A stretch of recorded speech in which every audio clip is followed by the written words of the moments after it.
flame of truth. Legends claimed that only those with pure intentions could return with the flower unharmed. Jabari, of course, accepted eagerly, hiding his fear under a brave front.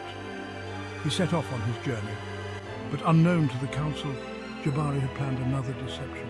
He bribed a young villager, promising him wealth if he would go to the mountain, retrieve the flower and bring it back for him. The villager, tempted by the promise of riches, agreed. After a few days, he returned with the flower, which Jabari presented to the council with great pride. The elders were astounded. Truly, they murmured, the gods have chosen Jabari. And so they declared him the new king of Kijani, casting aside Kwame, who was forced into exile. With Kwame gone, Jabari ascended to the throne. Unlike Kwame, he did not lead with kindness or wisdom. His rule was harsh, and the people quickly realized they had been deceived.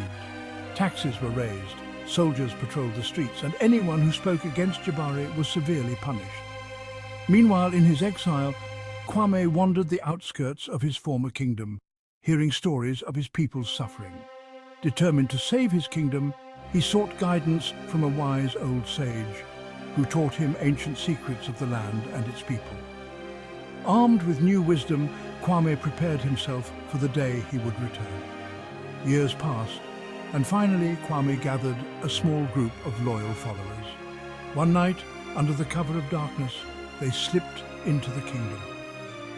Kwame's presence inspired hope among the people, and soon whispers of his return spread. The final confrontation between Kwame and Jabari took place on the steps of the palace. As the people watched, Kwame and Jabari faced each other, and Kwame spoke loud enough for all to hear. "Jabari, you were my blood, my own kin," he said, his voice full of sorrow. "I trusted you, and yet you betrayed not only me, but the entire kingdom. Today, Kijani stands divided and broken because of your greed." But Jabari only laughed, drawing his sword. "You are weak, Kwame. It is why you lost the throne. This kingdom needs a leader who isn't afraid to use power."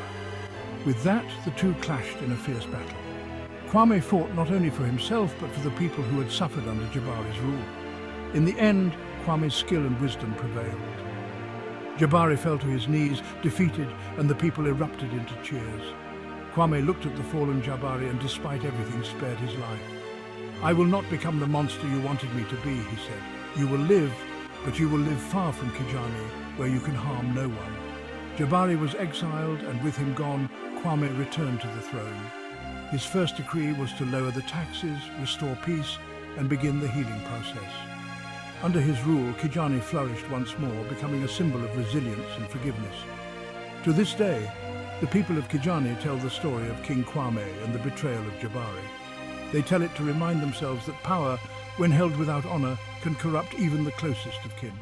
And they tell it to remind each generation that true leadership is not about control, but about serving the people with wisdom, courage, and compassion. And so, the tale of King Kwame lives on, teaching that deception may win battles, but integrity wins the war. If you enjoyed this story, don't forget to subscribe, comment, and share with your friends to receive the latest videos. Until next time, stay inspired.